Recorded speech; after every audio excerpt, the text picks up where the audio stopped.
Hello everyone, this is Hadrian. Thank you for being here. Let's play some more Crusader Kings II in our Lord of the Scots series. So, since my last recording, I have been studying the comments left on episodes 41 and 42.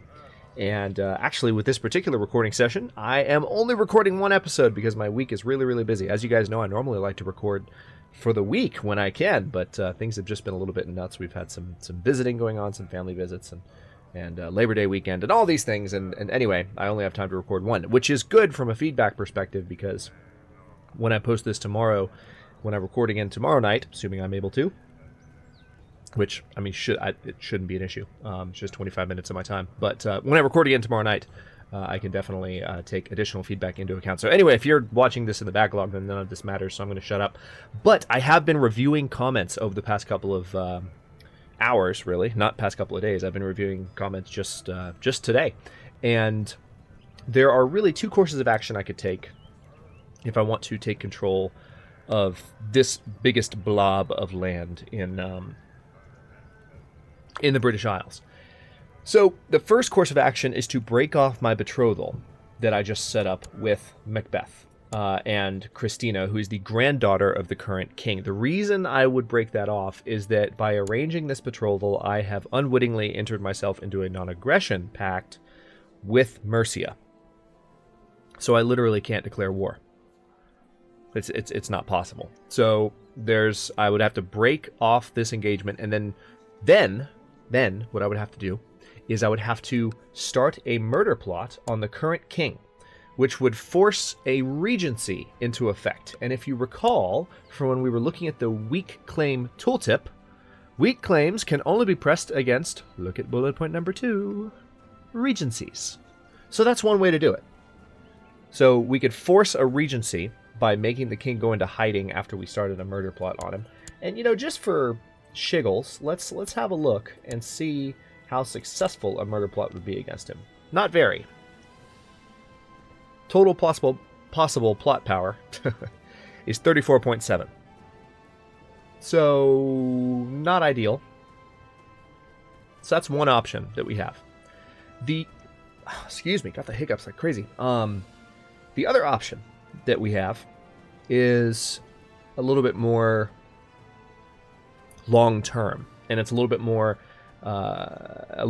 dastardly, but it's the one that I think I'm going to pursue. So, we have a little bit of leeway, so you guys can let me know if you think this is a good decision, and ultimately I'm going to do whatever the hell I want, frankly.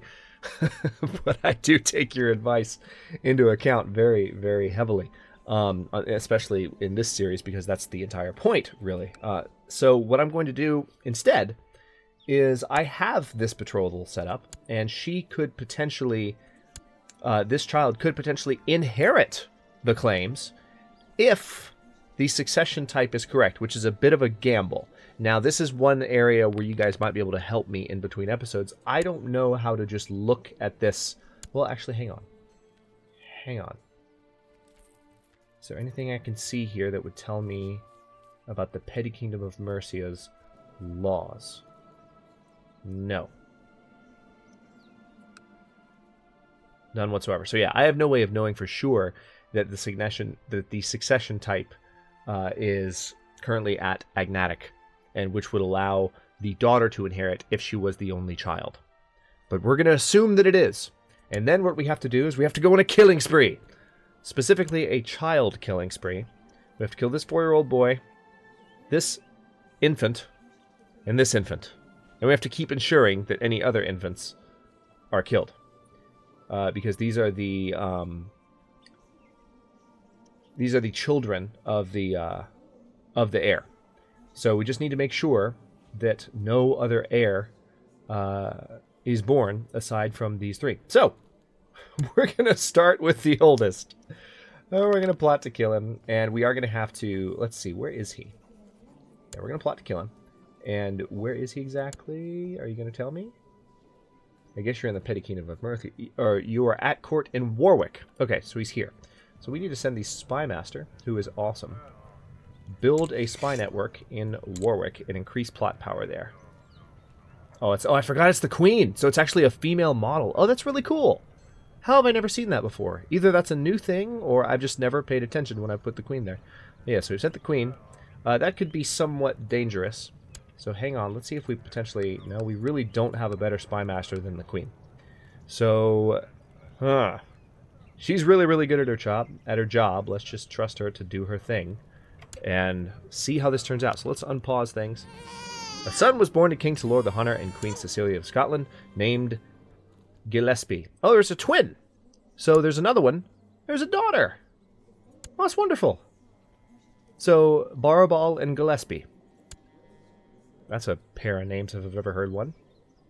Princess Barabal and Prince Gillespie have just been born. Holy crap. We have lots and lots and lots of babies. This is a ridiculous amount of children from one couple. Look at this. 1, 2, 3, 4, 5, 6, 7, 8, 9, 10. 10 children altogether, which is insane. And of course, our firstborn is Queen Marjorie of France. She's literally the Queen of France. So, just saying. Bloodline's doing pretty well, all things considered. So, also, wait, what was that? Did I see something in my control down here? I mean, I know this is in my control, but what's this? And why can I see it? Maybe it's just, I guess it's just because it's in range of Bologna that's doing that. All right, cool. All right, so it looks like we've had some raiders show up. Let's pay them a visit with my retinue. I'm going to keep the game running at speed 3 and 4 interchangingly. Oh gosh, that's actually a pretty strong raiding force. I'm going to have to do more than just use my retinue to scare them off. Alright, so we're going to get these guys. Meanwhile, we're going to combine these levies. These are our personal levies. So I don't have to worry about anyone being too angry, I don't think. Alright, so that's taken care of. These guys will combine. Send them up yonder. Won't take too long. My zeal and religious beliefs have led me to become more respected and given me more prestige. If I had known this sooner, says the 55-year-old king. Sorry, King Talor. It is 9:22. Wow. A lot of time has progressed in this series. Captain Dugald of the Scottish band has challenged you to a duel. The only honorable response would be to accept the challenge. So I could gain Craven, which would lose 2 Marshal. I already have pretty crappy Marshal. So he's challenged me to a duel. Is this new? I've never seen this before. Alright, so it would really reduce vassal opinion. Well, that would put Macbeth into power. Alright, challenge accepted. The duel starts violently, as your tactic is to strike at Captain Dugald of the Scottish band's guard repeatedly until it folds. However, you seem to be unable to overwhelm him, as he blocks and evades your every attack with ease. As time passes, you grow more and more fatigued, and predicting Captain Dugald of the Scottish band's maneuvers gets all the more challenging. You curse your slow reactions as you try to parry a high attack, which he used to feint into a low blow, striking at your legs. The resulting wound isn't fatal, but it hinders your movement, and you reluctantly yield to your opponent. So we're now wounded. Lowers our martial health and personal combat skill, but of course wounds can go away. Our retinue is kicking butt over here. Yeah, we just scared off a huge raiding army with our retinue. That is a powerful force. That is a force to be reckoned with. Good lord. To think that a force of 800 took on something, gosh, 50% bigger? 1,200? Yeah, 50% bigger. Wow. That's quite a fight. All right, we're also waiting on our Chancellor to fabricate this title in Durham. So we're going to see if that happens. Special character actions possible. All right, so evidently someone is plotting to kill me. I don't know why I would need to go into hiding, but I'm not going to. Is it because I'm paranoid? No, I'm not paranoid. Huh. Vassal levies raised too long. Yes, I know, because I'm trying to scare off all these jerks that are attacking me, but I guess I can go ahead and disband those units. Let's re-enable the game. Also, we needed to grant a commander title, I believe. Oh, a couple of commander titles. Okay. Alexander, Ale of Connacht. And I don't want the heir leading troops, so let's just go ahead and give it to Iogan. Prince Duncan of Scotland is ready to be reared. You know what? let's have Macbeth raise him. Why not? Why not? Give the young heir some experience in disciplining a child. Alright, so we have this kill plot going. Let's see if maybe we can do anything to get more people involved in that. Is there anyone? First of all, let's sort by plot power. Did I see someone there? No, it does not appear there is anyone who is willing to join a plot to kill that child.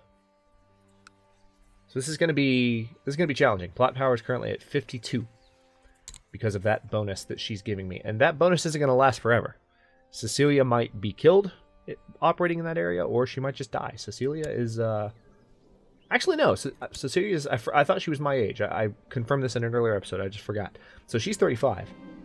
Oh no! Now I'm stressed in addition to wounded. This is not good. This is going to reduce my health even more. So there's a pretty good chance I'm going to die within this episode. Or not me, but King Tool. Like, my dynasty will live on. The game will continue. But Macbeth will become king. And Christina, his betrothed, is 3 years away from legitimacy. Or is it 16? Isn't it 16 when you're officially an adult and get... Well, I guess we'll find out soon. When's your birthday? We'll find out in... Yeah. Well, it's actually going to be a while. Alright, that's fine. Tell you what, let's, we want to hold a summer fair. Speed the game up a bit. Alright, these guys are here to harass me, which is fine. We'll scare them off too. Summer fair. Message about form alliance. Here's your money. Don't ever want to see you again. Let's go ahead and decline that. Not sure that's necessary. Alright, that army ran away as soon as my army started approaching. Of course they did, those cowards. Let me take a second to see if I have anything I can spend castle-wise. See, I can spend some money here to improve the keep in the capital. Or just really anything. I could build the castle fortifications. Also, hang on, let's see what else I can do here with this money. Someone pointed out that I had a lot of gold. And you were completely right, I do have a lot of gold. So I should do things with it.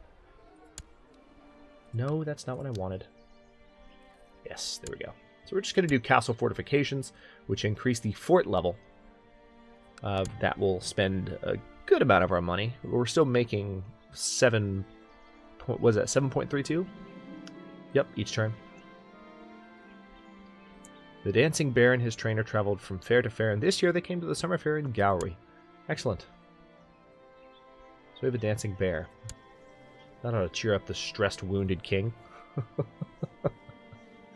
Yeah, he's nowhere near his domain limit. So, you know, earlier in the series I commented something about how, you know, staying healthily below the domain limit might reduce your chance to become stressed.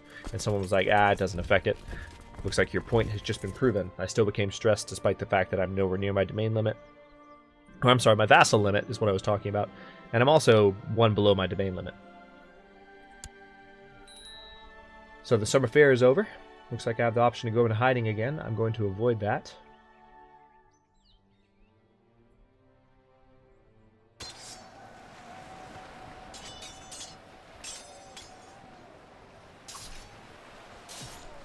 Oh, interesting. Somebody else has joined in. I guess the local army of Lothian has joined the retinue in this battle. Okay, we have another battle. There are a lot of raiders that just decided they wanted to come and visit. This is a little bit obnoxious. Let's pay a visit to these guys. Should be good enough to defend. They're actually attacking our capital. I'm so tired of raiders. And there's more coming. Good lord. 13 galleys. That's potentially a large force. Nope. Small enough to take. As long as we don't lose too many in this battle.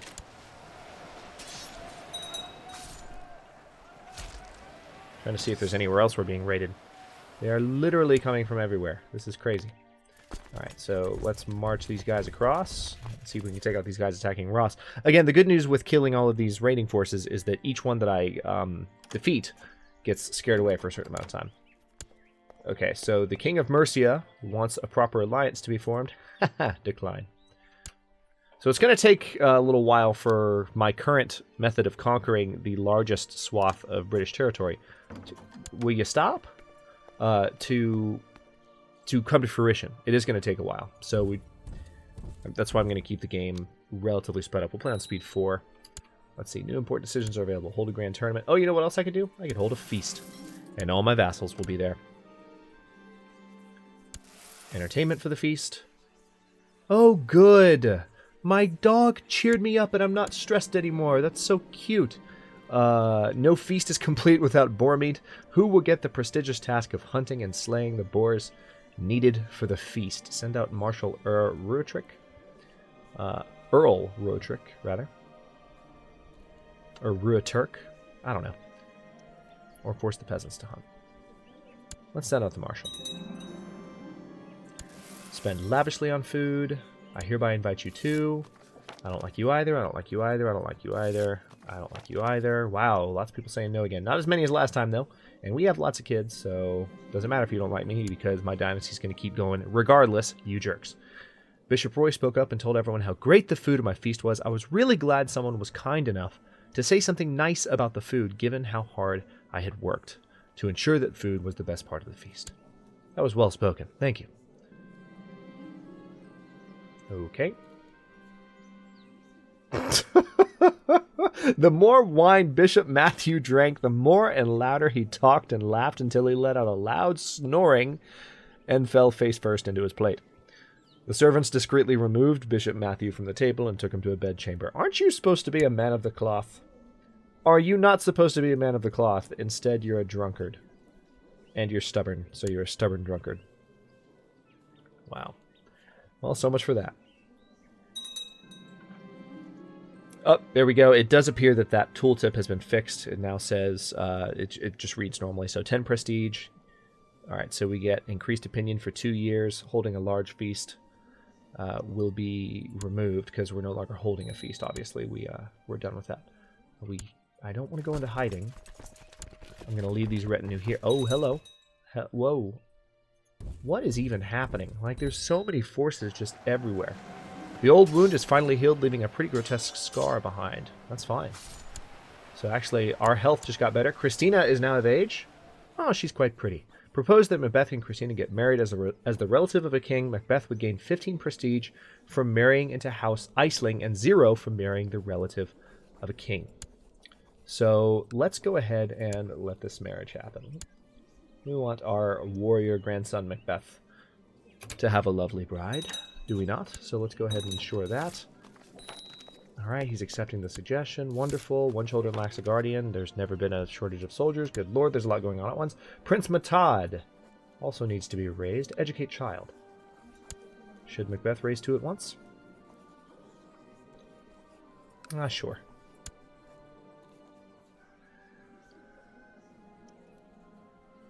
How's this first one doing? No, Matad is the new one. Duncan. Ah! So it appears that Macbeth is off to a good start raising Duncan. Duncan is already gregarious, which is a good first trait to have. Prince Duncan of Scotland. The Highlander fan in me is just glowing with pride at at how this is going. So another thing that I received in the comments, another suggestion that I received was not to go too crazy with reassigning this guy. So maybe if like a decade passes and he hasn't done his job when he has this good of a chance of fabricating a title, then maybe reassign him. But otherwise, kind of leave him alone. So that's what I'm going to do. I want to look at his traits. He's a drunkard, so does that... I wonder if that affects his efficiency at all? I'm not sure. Okay, my kill chance has gone down here. I don't know why that is either, but that's quite frustrating. This was close to 50, now it's only at about 36.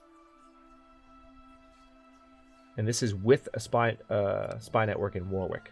So maybe what I need to do is reestablish the spy network, because maybe that's been countermanded somehow. Nope, still 36. Huh, that's really odd. So it's going to be tough to kill those kids. It's going to be tough to murder those babies. But we must make it happen.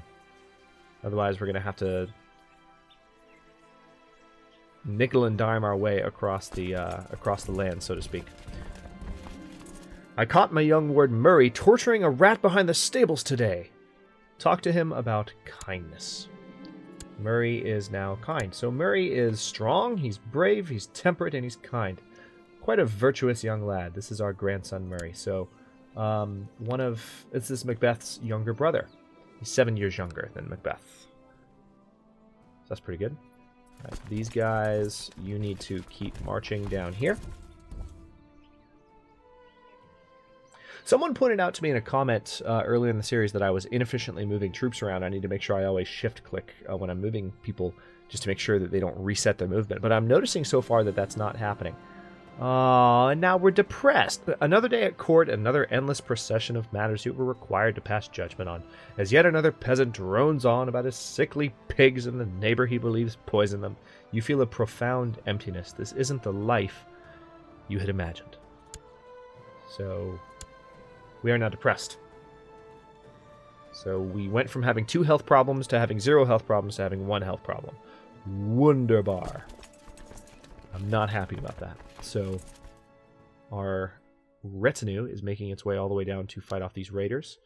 Hopefully it will make it, and they won't run away like little chickens. Okay, good. They are not going to run away. And they might have it. Nope, they don't even have a defensive advantage. They are very quickly buckling. And some others have shown up here. So we've got to go now fight them. And some others have shown up there. Good God Almighty.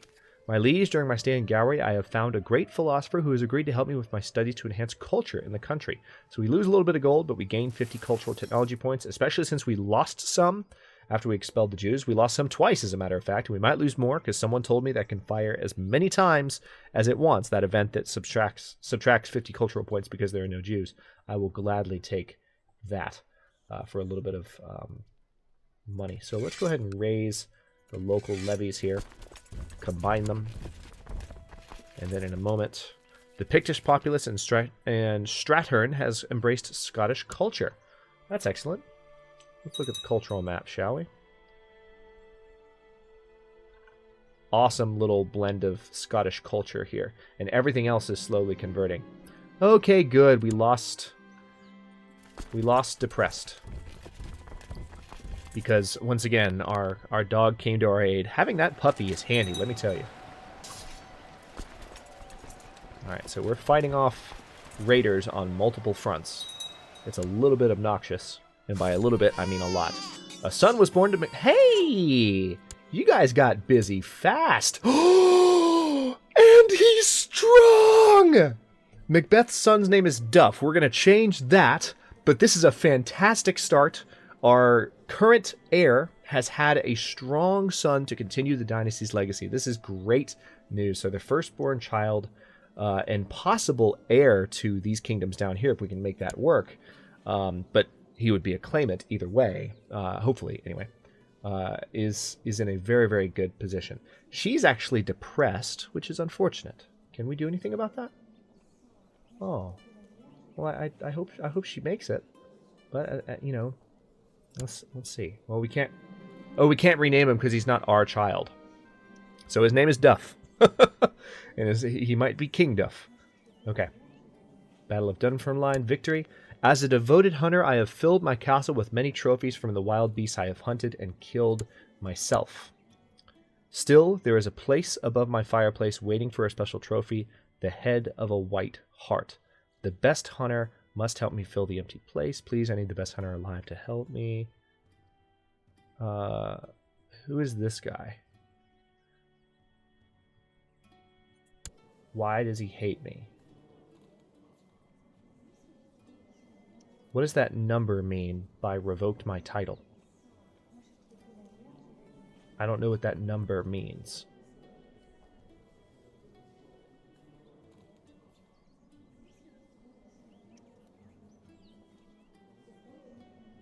Okay, let's just give up some piety. Have this guy help us. I don't know what that means, but we're gonna... I could never have done it without Earl Fergus's hunting skills. After several days looking for trails and droppings, we finally found a clear track. The White Hart seemed to wait for my arrow and merely shivered when it pierced its heart. The head looks great above the fireplace. Gained a martial point. Cool. My prisoner, Mael Maldred of Caldor, is complaining about his dark cell in the dungeon, asking for a more suitable accommodation. Suitable? How about the Wiblet? I am really mean. Alright, so these guys were defeated. Let's march. So, even though we are defeating every raiding army... Hang on. Alright, let me finish that thought. Even though we're defeating every raiding army, it just seems like raiders keep pummeling me. So there must be dozens of raiding factions that could potentially attack. Because this whole thing about how if you defeat them, they don't come back for a while, doesn't seem to be doing much. Anyway, after years of careful planning, Gowanry Morganwig from the court of Duke Maelfabel II of Man has raised a large army of the exiles, mercenaries, and hopefuls, declaring his intention to press his claim by force. Well, good luck with that. So, they're coming to Galloway? Is that... Alright, hang on. What's even happening right now? Okay, on the off chance I need an army, I'm going to raise everything in this area. I don't know what's happening, but we're going to bring all these troops to here. I sincerely do not know what's happening. We're going to go fight these guys with our retinue. But there is a large force. Supposedly, I don't know where they're going, but it's making me really nervous. No one's declared a war on me, but there's this large army just walking around. Princess Maisie of Scotland is now of legal age. So legal age is 16. Okay, I knew that. I just, every now and then, I'm like, I think more modernly, and I'm like, okay, it's 18. But in this game, of course, it is 16. She became a flamboyant schemer, so she has very high intrigue. Excellent. Betrothed can marry. Oh yes, Princess Maisie was engaged. In that case, let's go ahead and let that go through. Alright, so we've got a fairly large army here. Let's go ahead and convert the map code back. We propose... Yeah, I just accepted that. I can hold a grand tournament. Alright, so far we are not really having a lot of luck inviting people to join this plot. So I don't know. My capacity to kill these youngsters is something I'm already losing confidence in. And we've already... I mean, I could request a divorce from Christina, but I almost don't have the heart to. Is that weird? Like they have a child together. He's strong. He's going to continue our dynasty, and he could potentially inherit a claim from her that I could potentially press after they have passed on, maybe, or at least after her father has passed on. Just seems the sensible thing to do to let the marriage stay intact. But anyway, we are past the 28-minute mark for this episode because I've been carried away fighting different factions and trying generally to figure out why a large host army just popped up on the Isle of Man and then marched away to God knows where. But anyway, I'm going to go ahead and disband these forces because I don't think I need them. We will go ahead and cut this episode here. In the next episode, I'm just going to continue seeing if this guy will actually fabricate anything. I'm really losing confidence in my Chancellor. As awesome as his stats have been, I have had miserable luck fabricating claims for the past 10, 15, maybe even 20 episodes. So I might reassign him in a bit, as I said I would. Maybe I'll wait till the next episode just to let a little bit more time pass, a few more years. But this is not good so far. He needs to fabricate this claim on Durham. I've been waiting on that for, like I said, it feels like 10 or 15 years. Either that or the claim on Mercia, when I was trying to get him to claim the entire dukedom at once, the entire duchy. But he wouldn't do that either. So that's been a bit of a monkey wrench in my series plans because our borders actually haven't changed for a while. We've just been sitting like this, and I'm looking into different ways to get land, and it's mostly a generational struggle and things that are going to happen over time. But yeah, lots to do in the coming episodes of Lord of the Scots. Thanks very much for watching. If you enjoyed the episode, don't forget to like the video and subscribe to the channel if you are not already. I upload new episodes in Lord of the Scots every day at noon Eastern Daylight Time, which is GMT-4 for those of you not in the States. And comments are always welcome. Let me know what you think, and I'll see you in a bit.